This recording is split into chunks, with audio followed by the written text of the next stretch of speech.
Движим се в квартал Младост до Ледената парзалка. Отиваме към училище Гео Милев.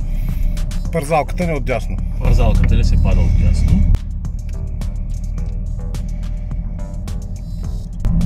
Ще завием в паркинга на училище Гео Милев, за да извършим маневра обръщане на посоката и може да направим и паркиране. Ето, влизаме в паркинга на училище Гео Милев.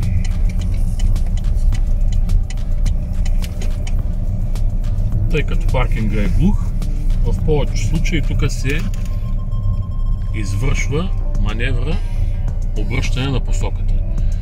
Навлизате в паркинга, ако няма място къде да обърнете, ще търсите най-широкото пространство.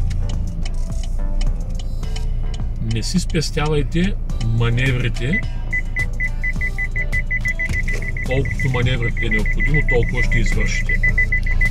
Използвайте си цялото разстояние, използвайте си целия ход на въртенето на кормилото наляво и надясно, за да може с по-малко маневри да завиете. Ако не сте сигурни, че можете да преминете, извършете още една маневра.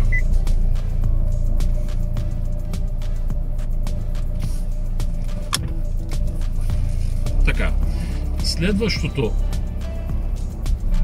място е излизането от паркинга на училище Гео Милев.